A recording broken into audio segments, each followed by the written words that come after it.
आपने कहा कि बिफोर इंडिपेंडेंस हमारा हिंदू समाज बहुत स्ट्रांग था, बहुत ही सिग्निफिकेंट था। आज़ादी के बाद क्या हुआ कि हमारे एजुकेशन सिस्टम में बिल्कुल भी हमारे कल्चर के बारे में पढ़ाया नहीं जाता है। तो इसके कारण से ओवर सेवरल जनरेशंस हमारे बच्चे जो है we became completely alienated from our culture. उसके बारे में हम क्या कर सकते हैं? देखो क्या है, ऐसा आपको बताऊं कि जैसे ही देश स्वतंत्र हुआ, हमारे पहले शिक्षा मंत्री मौलाना आज़ाद थे। जी बिल्कुल। फिर उसके बाद हुमायूं कबीर हुए, उन्हीं के हैं। फिर आप जानते हैं मैंने शुरुआत के फर्स्ट सेंचुरी, जिसको 20वीं सेंचुरी वाला जो हम कहते हैं, 5 मुसलमान मियाँ एजुकेशन मिनिस्टर हुए हैं। हाँ हैं मौलाना आज़ाद, हुमायूं कबीर, मोहम्मद करीम छागला, फ़र्रुखुद्दीन अली अहमद और नूरुल हसन।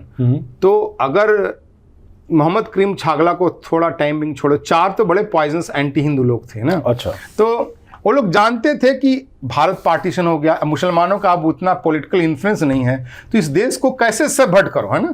तो सबहट करने के लिए नेहरू का उनको साथ मिल गया, क्योंकि नेहरू भी सेल्फ एलिनेटेड हिंदू थे। हाँ, साथ मिल गया। उन्होंने सारा धीरे धीरे एकेडमिया के अंदर वो सब चीज़ों, जिसको कहते हैं ना स्यूडो सेकुलराइजेशन, एंटी सेकुलराइजेशन के नाम पर एंटी हिंदू सारा thought, history, social science institution सब बिल्ड करने लगे। फिर जैसे ही कम्युनिस्टों के साथ इंदिरा गांधी के साथ हो गया, फिर इंदिरा गांधी ने तो उनको हैंड ओवर ही कर दिया। और पिछले जिसको कहते हैं 60-70 साल में they have captured the whole thing. तो ये हमारे लिए सबसे बड़ा डेंजर चीज़ है, इसी को हमें करेक्ट करना है। हाँ, तो it will take time, it will take time, need patience, धैर्य के साथ काम करना चाहिए। जैसे सोशल मीडिया में बहुत सारे लोग उतावले से इधर उधर व्हाट्सएप भेज देते हैं, वीडियो बनाते, इससे काम नहीं चलेगा। ये स्ट्रक्चरल चेंज की है ना, सिस्टमेटिक चेंज है इस पर। सेवरल जनरेशन सेवरल जनरेशन कम से कम 1-2 जनरेशन तो लगेगा ही ना। जी। अभी तो शुरुआत है भाई। 1-2 जनरेशन जो देखो, हमारे विरोधियों ने जितना मेहनत किया है, कम से कम 50% तो उसका उतना मेहनत करना पड़ेगा ना। जी तो हम बिना मेहनत सोचते हैं कि नरेंद्र भाई की सरकार आ गई, उसका काम है, सब कर लेंगे। नरेंद्र भाई की सरकार तो आ गई, लेकिन सिस्टम प्रोसेस में तो लोग वही बैठे हुए हैं ना। जी। एकेडमिया का फोकस है कि देखो, आपने सब देखा होगा 3 साल कोरोना टाइम में डिसमेंटलिंग हिंदुत्व कॉन्फ्रेंस का सर्कुलेट हो रहा था, उसमें 900 एकेडमिक्स लोग सिग्नेटरी थे।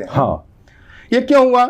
क्योंकि दुनिया में पोस्ट सेकेंड वर्ल्ड वार, जिसको कहते हैं पोस्ट सेकेंड वर्ल्ड वार, जो वेस्ट ने जिसको कहते हैं ना टर्फ गेम चेंज कर दिया, है ना।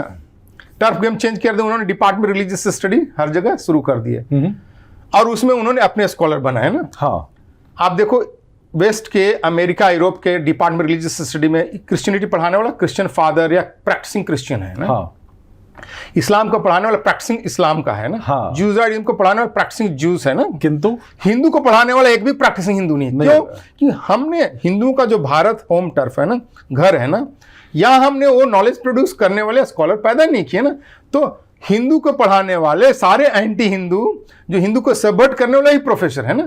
तो ये टर्फ गेम मैं बोलता हूं कि भी आपने हॉकी में पहले ग्रास पर खेलते तो हम गोल्ड मेडल जीतते थे, जब एस्ट्रो टर्फ आ गया तो हम लूजर हो गए ना। तो वैसे उन्होंने डिपार्टमेंट रिलीजियस स्टडी खोल करके टर्फ गेम चेंज कर दिया और हम आउट हो गए। तब इन सब चीज़ों को करने के लिए 2 काम है कि हमें, क्योंकि मैं जैसे राजू मल्होत्रा ही बात करते हैं कि America has become knowledge producer of the Hindu, और वी हैव बिकम डिस्ट्रीब्यूटर, है ना। तो हमें होना चाहिए कि भारत हिंदू के बारे में नॉलेज प्रोड्यूसर हो ना। बिल्कुल, है ना, डिस्ट्रीब्यूटर नहीं हो। Let them be distributor. अब उसके लिए करने के लिए हमने क्या किया, आपने देखा भारत में हिंदू स्टडी नहीं होता। हमने MA हिंदू स्टडी भारत में करने के लिए अपनी टीम बनाया, वाइस चांसलर से काम किया। MA हिंदू स्टडी का मल्टी डिसिप्लिनरी बहुत अच्छा कोर्स बनाया, यूनिवर्सिटीज़ को रिक्वेस्ट किया, उन लोगों ने अपने बोर्ड ऑफ स्टडी बनाया, एकेडमिक काउंसिल बनाया, वहाँ पास कराया। फिर हमने फैकल्टी ट्रेनिंग की, फैकल्टी ट्रेनिंग करने के बाद वो सब लोगों, यूनिवर्सिटी ने क्लासेस शुरू कर दिए। फिर UGC ने इसको अप्रूव कर दिया। आज UGC में approved course MA Hindu study course है ना। लगभग 22 यूनिवर्सिटी में MA हिंदू स्टडी कोर्स। में कौन सी टेक्स्ट बुक यूज होती है? हमने अभी टेक्स्ट बुक बना रहे हैं। ये बात है। हाँ, ये चैलेंज है कि क्योंकि इसका कोई टेक्स्ट बुक था नहीं ना। तो हम लोगों ने इसको कैसे सिलेबस बनाया है। देखो, पहला हमने बनाया हिंदू प्रिंसिपल क्या है। हमने इसको जैन, बौद्ध, सिख, सनातनी, आर्य समाज इस सेंस में नहीं बनाया। जो फंडामेंटल हिंदू प्रिंसिपल है उसको हमने कहा 1 सेमेस्टर हिंदू प्रिंसिपल्स पढ़ो, है ना। फिर दूसरे बाद हमने कहा हिंदू मेथोडोलॉजी पढ़ो। क्या है कि मेथोडोलॉजी के नाम पे सारे वेस्टर्न लोग मेथोडोलॉजी पढ़ाते हैं ना। मार्क्सिस्ट थ्योरी है, ग्रामस्की है, हेजेमोनी थ्योरी है, डेरिडा है, सब पढ़ाते हैं। हमने कहा हमारा अभी मेथोडोलॉजी है ना, उसको हिंदू मेथोडोलॉजी के नाम में पढ़ाते हैं। जैसे सांख्य है ना, न्याय है, वैशेषिक है, मीमांसा है, व्याकरण के तो ये हमारी मेथोडोलॉजी है। तो हम लोग हमारे लोगों को पढ़ना चाहिए, हमारी मेथोडोलॉजी है एनालाइजिंग द नॉलेज, है ना। फिर हमने कहा वेस्टर्न मेथड्स भी पढ़ो, है ना, अपना पढ़ो, अपना मेथोडोलॉजी पढ़ो, फिर वेस्टर्न मेथड पढ़ो, फिर वेस्टर्न मेथड पढ़ के अपने नॉलेज को एनालाइज करो कि क्या सचमुच में नॉलेज प्रोड्यूस कर रहे हैं या नहीं कर रहे हैं ना जी। फिर उसके बाद अपना प्रैक्टिसेस है, फिर उसके बाद हमने इसको मल्टी डिसिप्लिन रखा है कि इसके अंदर आप artificial intelligence, machine learning, computer, commerce, economics सब पढ़ सकते हैं। कम्युनिस्टों ने तो कोई भी यूनिवर्सिटी भारत में नहीं बनाया, लेकिन सारे यूनिवर्सिटी पर उनका कंट्रोल है एक्चुअली, है ना। हाँ। तो हमें अपनी यूनिवर्सिटी बनाना है। यदि कोई हिंदू सामने आ जाए, 1000, 2000, 500 करोड़ रुपया अगर कॉर्पस फंड लाए, तो हमारे पास आइडिया, हमने प्रोजेक्ट, हम उस पर भी काम करने की हमें अपना यूनिवर्सिटी खड़ा करना चाहिए, जिसको कि इतने बड़े समाज में we have to develop as a model, है ना। yes. हमारा पढ़ा हुआ, हमारी यूनिवर्सिटी का पढ़ा हुआ विद्यार्थी दुनिया के यूनिवर्सिटी के पढ़े हुए विद्यार्थियों को कह सके, gentleman, what is known to you is known to me. भाई आपको जो पता है ना वो मुझे भी पता है, अब मुझे जो पता है आपको पता नहीं है ना। तो इस तरह का चीज करना चाहिए। मैं इसके पक्ष में हूं। अगर कहीं से कोई हिंदू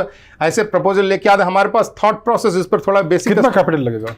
स्टार्टिंग में 500 करोड़ तो स्टार्टिंग तो लगेगा। आजकल की इंफ्रास्ट्रक्चर सब महंगा हो गया है, तो स्टार्टिंग फिर वैसा उसका परिदृश्य होगा ना कि it should become really model, जहां तो कम से कम 500 करोड़ से स्टार्ट, कम 1000 करोड़ का बजट होना चाहिए। तो इस पर करना चाहिए जी। साथ साथ अपना बनाने के साथ साथ सारे भारत के अंदर भी जो सेंट्रल गवर्नमेंट के, स्टेट गवर्नमेंट के यूनिवर्सिटी, ये भी अपने यूनिवर्सिटी हैं भाई, जी जी, अपने ही लोग हैं। हमें वहां पर भी जाकर के थॉट प्रोसेस से अपने सारी पढ़ाई करना चाहिए।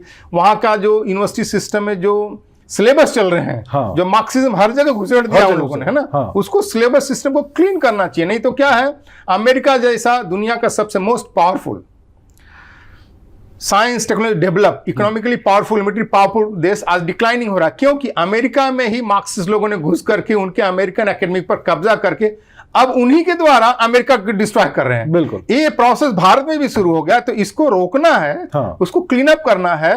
हमें जेएनयू जैसे सारे यूनिवर्सिटी को नहीं बनने देना। जेएनयू, मैं नाम इसलिए ले रहा हूं कि जेएनयू से हमारा कोई शत्रुता नहीं है, लेकिन वहां सोशल साइंस के डिपार्टमेंट वगैरह जो जैसे आप सब जानते हैं, हाँ। जेएनयू का साइंस वगैरह डिपार्टमेंट बहुत अच्छा है, दे आर डूइंग वंडरफुल, इसमें कोई शक नहीं है। तो ऐसे ये जो सोशल साइंस के डिपार्टमेंट, जो वायरस सब जगह घुसा हुआ, इसको क्लीन करना अपने सारे यूनिवर्सिटी सिस्टम में, सिलेबस वगैरह क्लीन करके। जी बिल्कुल बिल्कुल। तो ये हमारा Hindu education board and world association Hindu academician काम करता है। देखो कितना ट्रेजेडी कि भारत से 1.8 मिलियन बच्चे विदेश पढ़ने जा रहे हैं। जी बिल्कुल, बिल्कुल। और 80 बिलियन US$ पैसा जा रहा है जी। आज इंडियन रुपी में हम कहते हैं 6.5 लाख करोड़ रुपया पैसा जा रहा है ना। अगर उस पैसे को हम भारत में सेव करें हर साल, तो हम हर साल 50 IIT, फुल 50 IIT और 100 IIM बना सकते हैं। बिल्कुल बिल्कुल।